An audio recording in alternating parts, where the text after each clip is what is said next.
মেয়েটা পাওয়ার তারা পীর হিসেবে সবাই ওনাকে কবুল করে দিলাম। সবাই আমার ওয়াইফ সন্তান আমার বাবা আজকে থেকে তোমাদের দুই বর্ষে অনেক আলাদা আলাদা করে তোমাদের দুনিয়াদারি তোমার দুনিয়াদারি তোমার তোমাদের সব আজকে থেকে আমার তোমার ছোটবেলা জিতেছে আর মেয়েটা আমার হাতে সফর করে দিলাম। আজকে থেকে ভবিষ্যতের আমার চিকিৎসা দেখতে থাকবো না, আমি দেখতে থাকবো আর বেঁচে থাকার দেখতে থাকবো।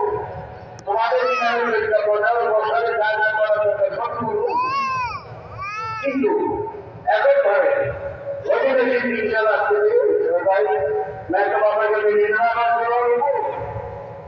কেউ মুখে ভাইজান শব্দটা বাইনা হয় আমাদের পরিষ্কার করেছে।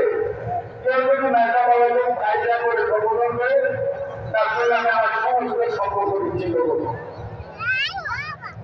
আমি বলছি বাবা আমাকে সময় দাও, তোমার সন্তানদের আমি দিয়ে রাখবি যেন তারা মেয়েটা বাবাকে তাদের প্রিয় উপস্থিতি গ্রহণ করে। আজকে থেকে জানিয়ে দাঁড়ানো হওয়া তোমার সাথে ওয়াদা করে দিয়ে হওয়া যে বাবা তোমার হুকুম আজকে যে কাছে পারো আমাদের প্রিয় উপস্থিত, তার মাধ্যমে আমরা তোমার কাছে যাবো, তার মাধ্যমে আমরা আগে বাবার কাছে যাবো। ওই মেয়েটা বাবার মধ্যে তোমরা হয়তো গৌসল আলম, শাহেদ আলম, আজের বাবা, মুশফিক কুশা, মুর্শিদেরা, সৈয়দেরা, মাওলানা